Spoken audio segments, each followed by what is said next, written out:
I'm Matt Wurzbacher. I'm President and Chief Operating Officer of Caris Oil and Gas and Vice Chairman of the COGA Executive Board and also Co-Chair of the Energy Summit. And I'd like to welcome you all here this morning. And I'll repeat, I think Amy mentioned it earlier, please join, we welcome you to join the conversation on Twitter. You can follow us at hashtag COGA 2018. And, you know, one interesting thing, there was never a hashtag COGA 1988. So just a thought. So I'd like to introduce our next panel discussion now. And it's about an issue that's very important to the industry and I know to our company as well. And that's culture and culture change. And let's think about some questions. What happens to a company's culture when a large event or either internal or external happens in a company? A large acquisition, the emergence from bankruptcy, or the naming of a new chief executive officer. The next panel will explore these types of changes in our workforce dynamics in our companies and how to create a vibrant, healthy, supportive, and successful culture within our companies, and how to keep our employees engaged and successful in times of change. While our industry watches the commodity screens daily, we can ill afford to ignore the value of our employees as well.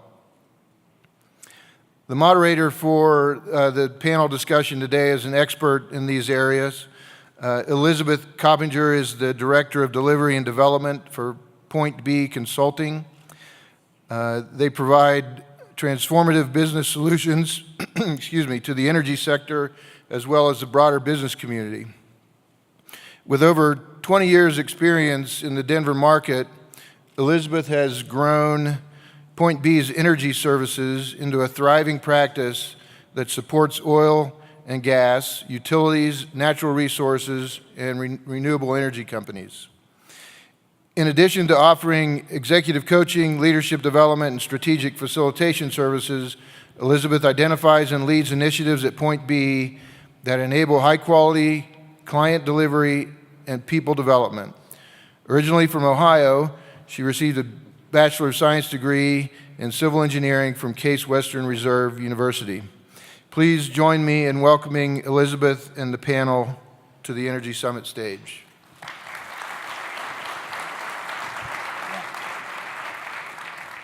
Thank you, Matt, for the introduction. Good morning, everyone. We are going to try to liven it up a little bit with a discussion on culture. So we've got to have a little fun up here. Culture should be about things that are engaging and keep our folks interested. So I'm going to do a quick introduction of our panel. So first, we have Michael Land. Michael is the President, CEO, and Chairman of the Board for Terra Energy Partners since its formation in 2015. Terra has grown to be one of the largest gas producers in Colorado through the acquisition of the WPX Piceance Basin properties in early 2016. Prior to forming Terra, Michael served as president for the Mid-Continent Business Unit of Occidental Oil and Gas Corporation. He holds a Bachelor of Science in Petroleum Engineering from Texas Tech University. Welcome, Michael. Next, we have David Keith on the end. Dave co-founded Caris Oil and Gas in December 2009 and serves as the chairman and CEO of the Board of Managers. He has been principal in acquisitions in excess of $1.2 billion with Caris. Prior to Caris, he spent 22 years with Forest Oil Corporation, the last 14 serving as chief financial officer. Dave holds a BS in economics from the Wharton School at the University of Pennsylvania. And then finally, we have Brad Holley. Brad is the president, CEO, and chairman of the board for Whiting Petroleum. Brad has more than 20 years of experience in the oil and natural gas industry. He previously served as the executive vice president, U.S. onshore exploration and production for Anadarko. He holds a Bachelor of Science in Petroleum Engineering from Texas Tech University, and he's a graduate of the Harvard Business School Advanced Management Program. So welcome, Michael, David, and Brad. So first, quick introduction. Why are we here today? We are here to talk about culture change, employee engagement in this tight job market. Whose responsibility is culture? Where does that responsibility fall within an organization? And how do you really justify spending time and money working on your culture? It's a whole lot less tangible than many other things that you all do every day. So what is culture? Culture is the way we do things around here. So it's a shared set of beliefs, values, and norms that drive our collective behaviors. Culture can be overt, so values that you define, behaviors that you model. Culture can also be due to things that you let slide, behaviors that are okay, that maybe you're not okay with, but that also defines culture. Culture can really undermine or enable an organization's ability to adapt to change and to execute on their strategy. So why is culture important in the oil and natural gas industry today? Well, we're in a time of continued merger and acquisition activity. The ups and downs in the commodity prices continue to drive an expanding and contracting environment. We have multiple generations in our workforce that value different things in their corporate cultures. So why is thinking about culture and employee engagement important? Culture is one of the biggest drivers of merger and acquisition failure. The misalignment of values, misalignment of corporate culture can be a huge detriment in merger and acquisitions. Companies that invest in employee experience are 4 times more profitable than those that don't, according to the Harvard Business Review. And for our multi-generational workforce, millennials will be the majority of the US workforce by the early 2020s. So let's hear from our panelists about their stories. We're going to hear about establishing culture in a new company, joining multiple cultures in a company created through high growth and acquisitions, as well as changing a long-established culture. Finally, we're going to have time for Q&A. So if you have questions, fill out your question cards, raise your hands, and the KOGA staff will collect those and bring them up to us. So we're going to get started with Michael. Thank you, Liz. Culture is a really important thing to me. I've been through many different changes throughout my career, both on the employee side as well as the leadership side. I've seen it go well, and I've seen it go very poorly. In my experience, I've decided that you really have to understand and lead culture from the top for a particular reason. There are 3 things that leadership is designed to do in an organization. One is to set the skills, give a vision of where the business is going to go. You really want people in the organization not just to know that you understand the vision of where you want to take your company, but that they can understand it. There are great visionary leaders out there. Ronald Reagan is an example that everybody knew exactly what he wanted to accomplish. They knew how to get on board, and they did it. It's real important to give everybody a vision of what you want your company to be and where you want it to go. The second thing that you've got to have is tactical leadership. You have to know how to get there. It's not enough to know I want to take this hill if you don't know how to take the path to get there. In our industry, it's really technical leadership and tactical leadership. How do you get the job done that accomplishes the goal that you've set for your company? And the third one is really the social leadership. That's what we're going to talk about today. How do you set culture? How do you lead an organization? You know, very important for people to understand what they can and cannot do. You have to establish that early, and people have to understand it and buy in. In my organization, I made it very clear there are certain expectations. One, you have to perform good corporate ethics. Second thing is you have to obey the law. The third is you have to take care of the environment and the people that you work with so that they have a safe culture to work in and take care of each other. And the last one is you have to treat each other well. The way I did that is when we first bought the acquisition from WPX, we had an all-employee meeting. And I brought everybody in. And I let them know what my vision for the company was. I let them know that we as a team had the skills to get there and what we were going to do. But the last one is how do you set the culture? And what I told them is a story that we spend more time with the people that we work with than we do our own families. If you look at a daily routine for people, they spend an hour in the morning getting their kids ready for school and off to school. We spend 8 to 10 hours with the people that we work with, And then we go home at night and we spend 3 or 4 hours getting our kids ready for school, doing their homework, having dinner, and we go to bed. It is extremely important how we treat the people that we work with. And what I told them is, I'll be held accountable to this too, but no one is allowed to be an asshole. It is very important that you treat the people you work with respect. There are ways to deal with performance. We want to have an organization that drives for performance. But how you go about that can be done in a manner that's affirming and encouraging to people. The type of organization that you want to lead is one that is a learning organization. People get to make decisions, and any good intended, well thought out decision that goes wrong, you have to teach people how to learn from that and make sure that it doesn't happen again. You can't go on a crusade of killing people for a mistake. The third one, the next thing that they have to understand is that you're an empowering organization. People get to do their jobs. I don't allow micromanagement. Nobody wants to work for a micromanager. Everybody wants to know they have a responsibility. So if you have a learning organization and an empowered organization, and one that they know that you care about them because you're going to treat them well as if they were your family, you have an organization that's designed and set up for success. It's not enough that I believe that, but you have to be able to convey that to the employees in a way that they believe that. And once they believe it and get on board, and the culture starts to build. And that's what we've found, and I've found through several different transitions, is important for management to lead that charge. And that's what sets, I think, Terra up for success in the future. So, thank you. Awesome. Thanks, Michael. Dave, you're up. Why don't you tell us a little bit about Karis and what's going on there? So, well, first off, I never thought a hillbilly from Appalachia and culture would be in the same sentence, but here I am. In our case, we bought Encana's position in the Piance and immediately transformed the company by about 2 times. So we had a job to do. We were going to take all of their staff in the field.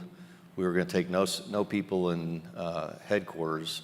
So we had actually 2 cultural changes going on. One is the legacy folks in our Denver office were dealing with not being a small company anymore and not having that vibe and what that could mean to them. And the people in the parachute office on 2 sides were uncomfortable. And we were meshing a small field office that was run by a private equity sponsored company that what they were doing was all we owned. And the people that were coming from Encana were people that belonged to or were employed by a division that hadn't funded them in 3 or 4 years and was run by headquarters out of Calgary, Canada. So imagine just the everyday work life of each of those sets of employees a month before we took over.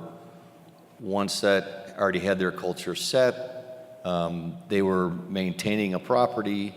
The people on this side had their culture set, but they were actually actively running and doing, and they knew what we wanted. So trying to put all that together was going to be a yeoman's work. And I talked to a colleague of mine in the industry who just went through a similar thing. I said, how in the world did you do this? Because I just looked at it as a daunting task to try to put all these personalities together and get marching down the road. And he said, well, you got to hire somebody to do that. And I said, good idea. And what we did was we actually hired Point B to come in. I'll give you a plug there. Appreciate that. And help us with this. But it gave us a chance to kind of reevaluate how we wanted this company to wind up now that it was in its new skin, and formalize kind of our vision and values, and kind of have a restart on the whole enterprise. That was valuable to us. The tough part is going to be pushing it into the organization. But what we had to do, Point B did first. So they went through and did a corporate assessment. We found out a lot about ourselves. We found out a lot about what the employees thought about us, which was humbling in some cases. But that's life. They gave us things to work on. And what they came out with was 9 recommendations. And of those 9, We took 4. The rest will work in over time. But for this next 12-month period, we're going to work on our vision and values. They're defined. They're being ingrained into the organization. But it's important to get those out there and in people's hands so they know how to live them and what they are.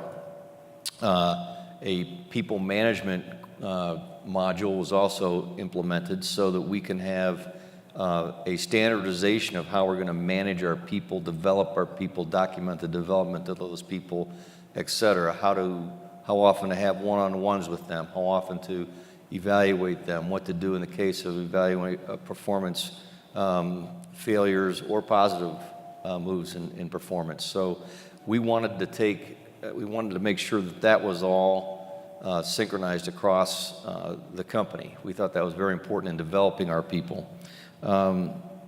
Project management, because we found out real quick after we talked to Point B that we really didn't know how to run projects. So we have a project management module as well that's going to install that into the company. And then finally, communications with the employees. Again, that's part of the whole reinforcement plan on the vision and values. You have to drive these vision and values through the organization. There's the execution of these is going to be pretty critical over the next year, and we don't think it's going to happen tomorrow. And in my mind, culture is really an organic thing. It is not, you can't set it and leave it alone. It lives and breathes.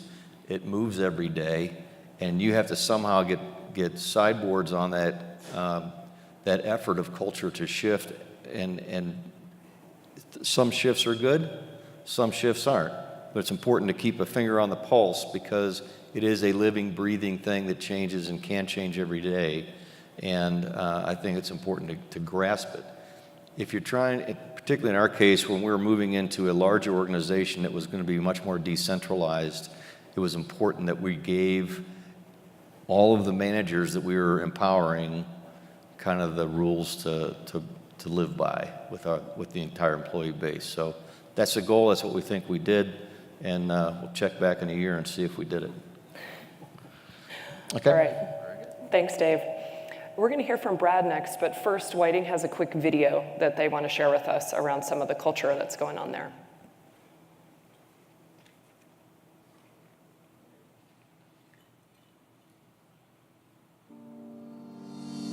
I want people to know that we're a company on the move, that we're making tough business decisions, but we're going to make the right business decisions. And we're collecting talent. I mean, we are going to be an organization that's innovative, that's progressive, that's modern. We're going to create a culture that people can join and thrive and feel like that they can professionally grow, hopefully better and faster than they've grown any other place that they've been.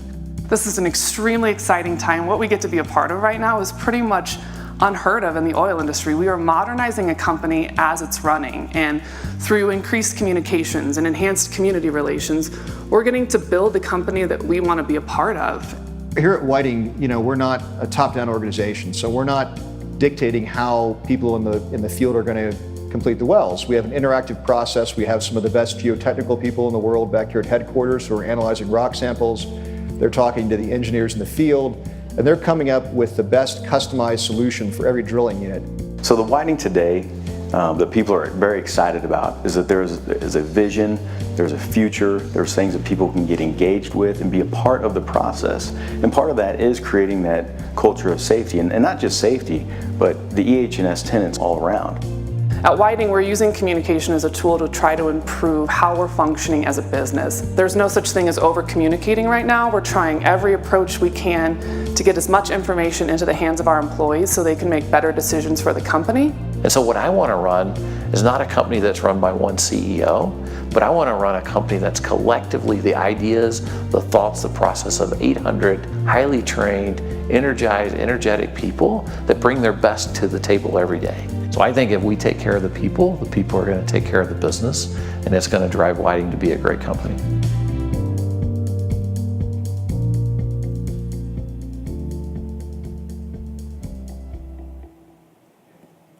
Great, so thanks for watching that video. It really all starts with values. I couldn't agree with Mike's points more. We can do a lot of things as a company, as an organization, as a group of humans. We got to decide is what we believe and the tenets around that belief first. And so establishing the values is the first priority, I think, to establishing your culture. You got to agree what you can anticipate and expect from me and what I can anticipate and expect from you. And those values go beyond the walls of any organization. It applies to all your partners, all your vendors, everyone that you come in contact with. And so that's very important to decide what those values are. And then each individual employee gets to take that opportunity to say, does the company's values align with my values? And if they do, you're going to find a great place to work, and you're going to find that you really enjoy it. If your values don't align with the company that you're working in, I think you really need to take a serious look, a deep look at that, because it's going to be a struggle every day. You can't be a part of a great, thriving organization if you have to check yourself at the door every day and be somebody different at work and then go home and be somebody different. So we want authentic, real people that can bring their whole selves to work and establish those values. After values, you got to have a vision. Where there is no vision, the people perish.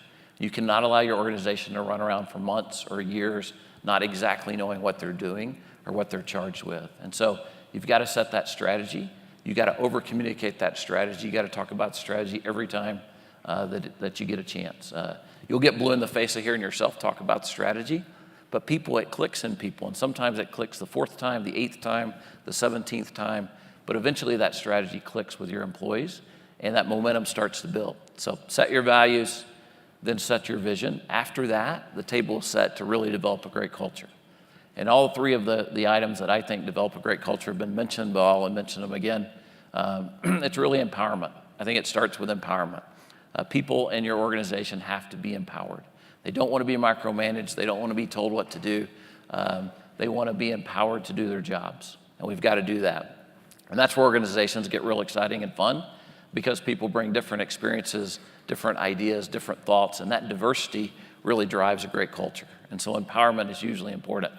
After empowerment, I think it's valued. We all want to feel valued. People want to feel valued. And when they hit the door every morning, they need to feel valued in your organization. They need to feel like their opinion matters. You need to listen to them. It's very, very important for them to feel and to know that you value them. And that's something that you cannot fake. You cannot fool them. People are very intelligent and smart, and they know if you care or not, and they know if you value them or not in their opinion. And you have to value people. All of your employees, all of your workforce, all of your management team has got to value the people. And then I couldn't believe with Dave more, and I wanted to close with that, is culture is dynamic. It is not static. And we've seen some great organizations in this country that have tried to establish and probably have established a great culture, and then they try to lock it in. Like thou shalt wear white shirts and blue ties every day. Well, eventually you get some really talented individual that doesn't want to wear a blue tie every day. And how do you deal with that? And so culture is not a lake. It's not a static body of water. And at times a lake looks beautiful, right? When there's no problems. It looks gorgeous. What happens when the waves come up and the culture starts rolling? What happens in a lake when you drop a pebble in? One thing to your culture sends a ripple out. So culture is not a lake, culture is a river.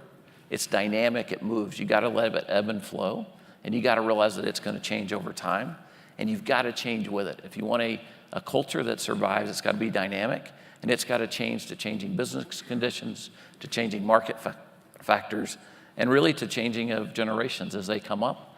A dynamic culture has to embrace the new culture and the new entrance to that culture, and make that part of who you are. All right, thanks, Brad. So we have a time for Q&A. Again, I'll ask if you have any questions to please write them on your card, and COGO volunteers will collect those. We're going to start off with one. Whose responsibility is culture? I'll take that. Go for it, Brad. I'm responsible for culture. The buck stops here. It stops with the CEO. I've got to drive it. I'm responsible for the culture. But there's a subtlety I want you to understand, is that what I do is I don't actually create culture. I create an environment in which culture can be created. And that's the most important thing. I allow you to create culture. You can come in, you can share humor. You can laugh. You can be innovative. You can be creative. We had a kickoff to a leadership program that we started at Whiting. There was 90 people in the room that all lead people. My CFO got up and made fun of me in front of the entire organization. And it was great. He was scared to death. He came in, I said, I hope that was all right. I said, it was perfect. That's you. It was funny. And so we, I think as CEOs, it starts and stops with us. We have to create that environment in which people can be themselves. Awesome. Dave or Michael, any other comments on that one? I agree wholeheartedly with Brad on that. If you don't start at the top, if you don't empower the people to make their own culture, to be a dynamic learning organization that moves and ebbs and flows, and I like the term of the river, then the culture tends to bog down and people don't, in fact, and the great people that you have that not only don't want to wear a blue tie, but don't want to wear a coat at all, or maybe want to wear flip-flops to work. You've got to figure out how to make that happen. And that is one of the things that as we have an aging workforce and the millennials are coming in and we're going to have a younger and younger crew, you have to understand that as a leader. You've got to set how culture is developed and that you have to empower people, but let them do what they want to do. Dave, maybe I'll start with you on this one. How do you justify spending time, money, energy on culture to your leadership team and board?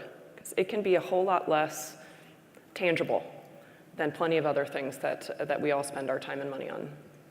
Yeah, it might be less tangible, but it sure is common sense.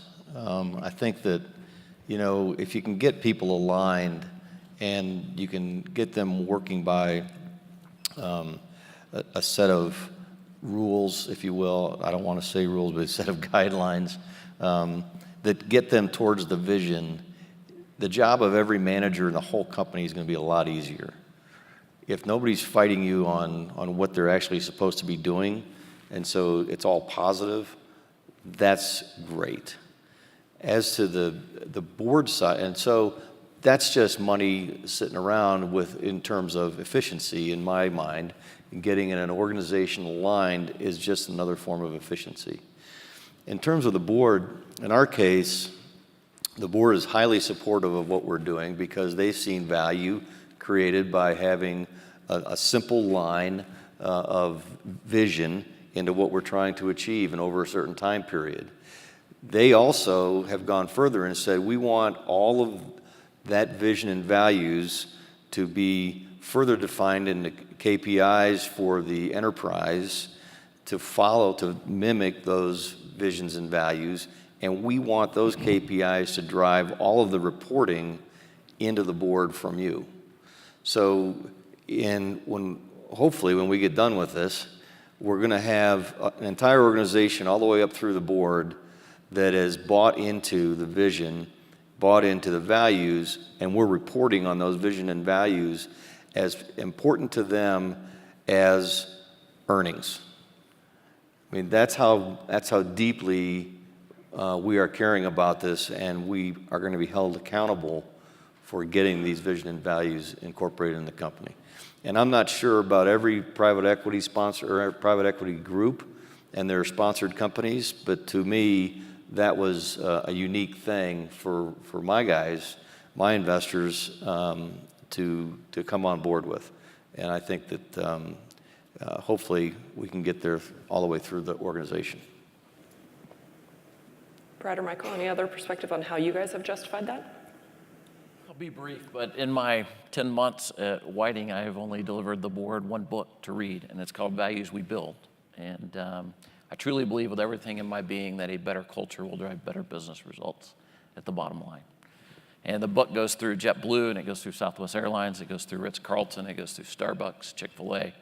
I think there's some great examples out there of how a value-based culture will drive better performance. And I truly believe that, and I think that if you want to truly be a great organization and you don't address culture, you'll never get there. Great, thank you.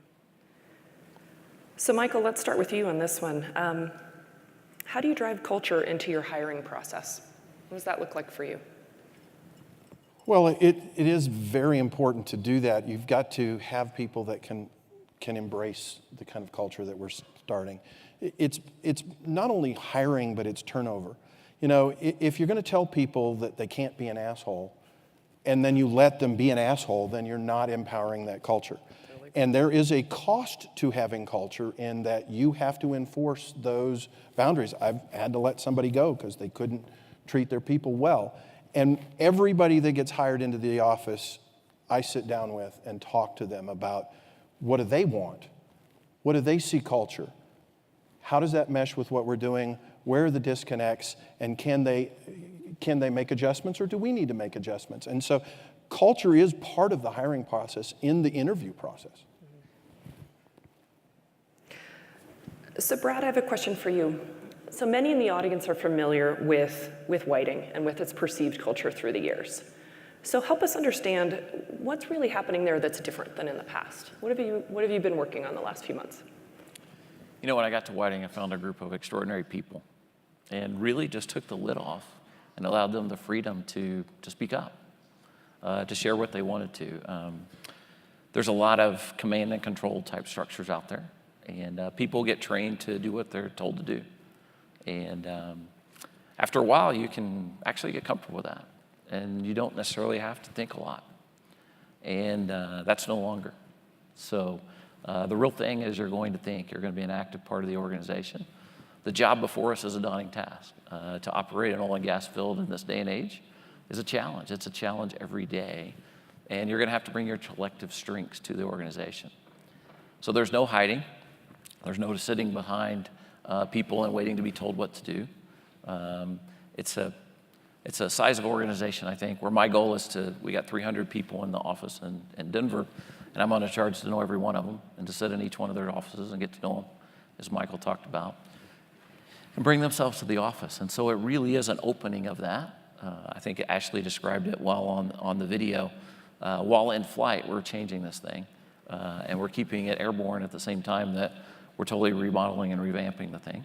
And no sacred cows. Everything's up for debate. And I've got some people, if you can believe it, I've got accounting people that are using balloons to blow cups off tables and seeing what they can stack on the table, and playing bingo. And it's great. I mean, they got to build, as Michael said, you spend all day together. You need to get to know your coworkers. You need to have some fun. It's a stressful job. I mean, we have a stressful job. Working in Colorado is a stressful place to work. And we knew to allow people to blow off some of that steam, get to know each other, and collectively all work together. Awesome, thank you. All right, so here's where it gets fun. We get audience questions that no one has prepared for. So you guys ready? So the first one, what tactical mechanisms do you utilize to improve your culture?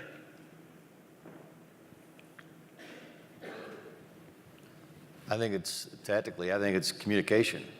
I mean, in order to, as Brad referred to earlier, in order to get this culture, the cultural values driven into the business, it's kind of a repetition exercise, and that is constantly communicating the values and which turn into culture that you would like to see. In terms of how you measure that, I'm not certain at this point how we're actually going to wind up measuring it, but tactically, it just takes, in my mind anyway, just constant communication and reinforcement of those cultures, of those values to drive the culture. Michael?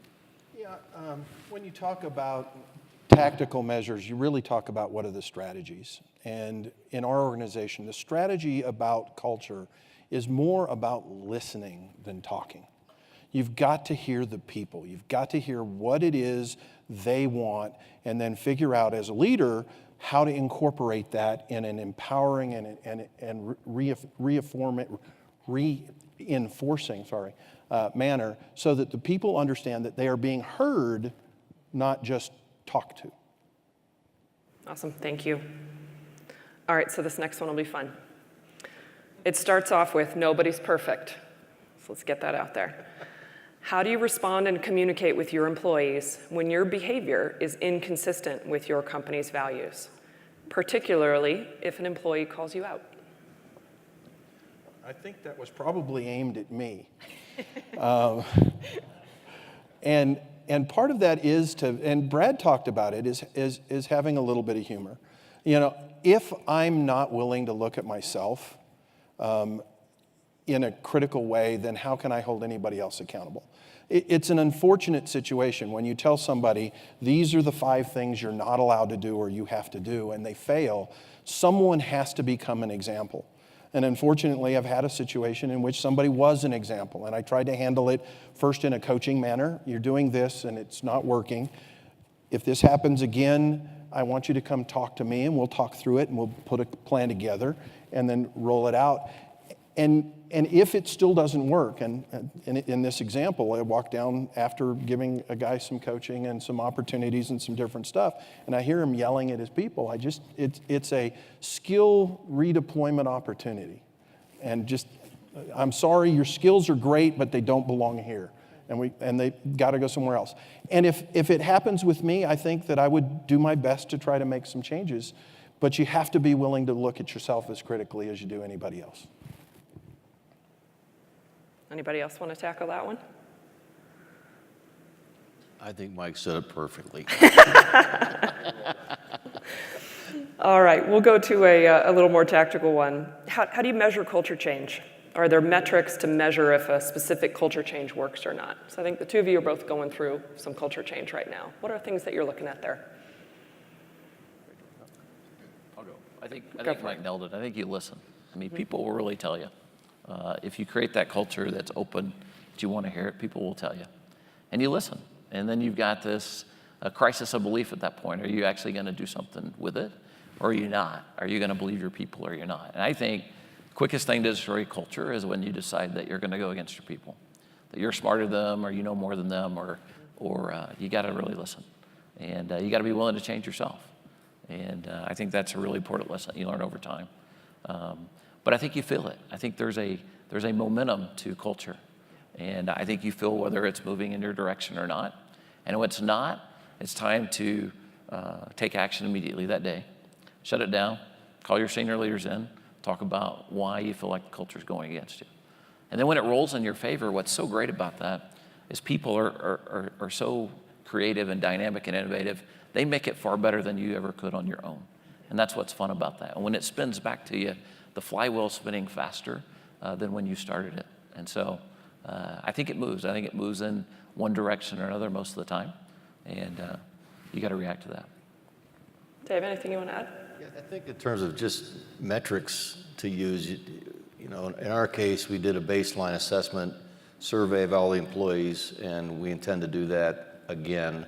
And that will give us, you know, the measurement tool, I guess, to see what's going on from a standpoint of numbers.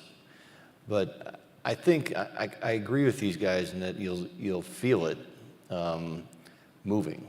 You see before every quarterly employee meeting, we give the employees an opportunity to write in questions anonymously, and you can certainly tell by the tone of some of those questions what's changing and what's going right and what isn't.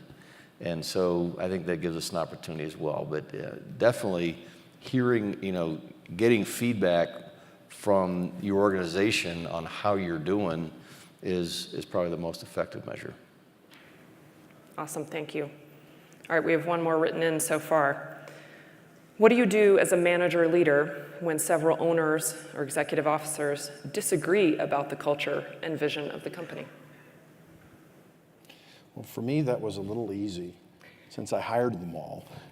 For Brad, that's tougher because he's inherited a bunch of them. But for me, when I hired my management team, I had talked about what culture was and what our responsibility as leaders was.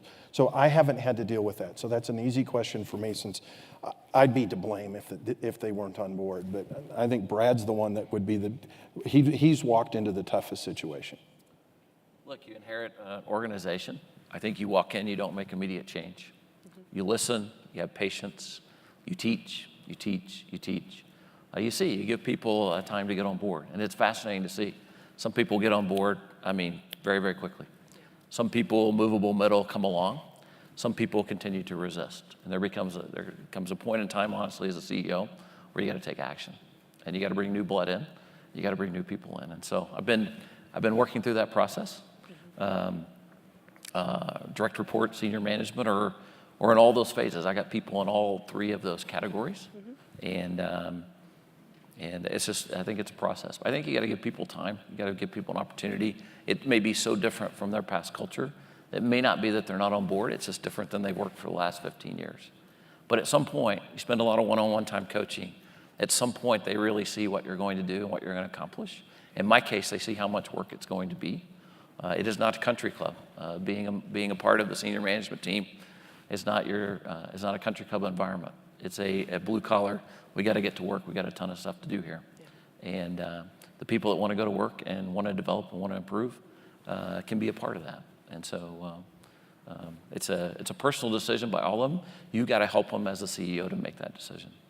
Awesome. All right, we'll go for one more question and then we'll do some closing remarks. So what's the biggest culture challenge you see coming your way, and how are you guys preparing for it? Go ahead, Dave. I think in my case, it's really convincing the people, the employees, that you're serious. And I don't mean that in a threatening way. I mean, it's like they don't believe that you're actually going to empower them. In some, particularly in my case, there was just a whole different way of working that came into the company, and they're still not certain that they're empowered, in my mind. So that's a huge challenge, is to change them into thinking that, you know, this is a collaborative effort and this is not command and control, and that we will be asking you for your advice. Don't come to me with your problems and set them on my desk. Come to fix them. You know, go ahead. You don't need me. You can go. You're a pretty smart fellow. You can do that yourself. So to me, because we're still in our early stages of trying to get this done, I think that's getting the employees to feel empowered is the biggest challenge right now. Awesome. Michael? Mine was, and I mentioned it earlier, we have an aging workforce. We've been around for a long time, and we've been doing the same thing for a long time. We've got a new group of very young, very talented, very intelligent people coming into our organizations and into the industry as a whole. How do we manage to be empowering to those, to value that change, to value what they bring to the organization in a way that they feel encouraged to come and participate and make the changes that are going to take us from where we are today into the future? Awesome. Brad, what about you? Yeah, I'm very impressed with the Millennials. I think they bring something very unique to the United States workforce. They want more than a job. They care about social things. They care about the environment. They care about working for a company that stands for something. They're always connected. They've lived with devices their whole lives. It doesn't make them nervous like it does some of us. And they're going to be fascinating. I think they're going to change our companies and our culture. And what I've got to do and convince my management team is we have to lead differently than we were led. And if you're going to be good at this, you got to change over time. And the stuff that was done to me, the way I was led, is not necessarily going to work with the next group. And I can be obsolete or go out of date or be disruptive by a younger, more dynamic organization, or we can actually change and embrace that. And we're trying to do that. I think it's a big challenge for some, but it's the absolute way to go. And we got to be really open to new things and new ideas. Great. Well, I want to give you guys the chance of any closing remarks, anything you want to leave this audience with thinking about from a culture perspective. Michael, why don't we start with you? It is everybody's responsibility for culture. You have to speak up and you have to listen. I've heard a lot of great things. By the way, I want to come work for you, Brad. I think you've got it right. You've got a really good company, you've got a good group of people, and great to see it. I think we've really got some great things going, and culture is what's going to get us there. It's the people and the empowerment of the people that we have. What about you, Brad? I'm going to go with focus and just persistence on this, a relentless pursuit of culture. And so my commitment when I came to Whiting is I would stay with the people every week. And my schedule gets really jammed. I have people tell me all the time, you're way too busy. My admin comes in and says, you got to be in Newark, you got to be in Boston. How are you going to do this? And I said, every week, at least twice a week, I'm going to sit with the people. And so I sit with them. I sit with groups of 20, I sit with groups of 7, I sit with groups of 3, and I listen. And I tell them, and it's true, that is the most important part of my week. And that hasn't always been the case for me, honestly, as a leader, but I really learned that. And it's nice to get to restart yourself and think, how would I do this different if I get a fresh start? And that's what I encourage you to do in the place that you are. But the people are the most important thing. And we're not going to go any higher as an organization as our people can take us. And my commitment, even though it's normally on a Friday, maybe even a Friday afternoon, is I'll sit with the people every week and listen to what they have to say, and take that back and we'll do something with it. Awesome, thanks. What about you, Dave? Closing comments? Well, I'd encourage every leader in this room to embrace culture and cultural change, if you wish, and drive it into the organization. I think it's extremely valuable. I think your employees will love you for it. It really does increase the morale of the company, and I think it makes you start thinking about them a lot more, which in our world is really needed. So I'd highly suggest at least reading about it, if not trying to implement it in your organizations. I found it to be a very insightful exercise, and one that I think is going to be extremely beneficial. So highly recommend it. Awesome, thank you. So to close us out, I think we heard a lot of great things today about culture. It's not a one-time event. It really requires strong leadership and engagement at all levels of the organization. So thank you to all of you on the panel. Thank you to Koga for spending some time on this important topic. Thanks, Matt.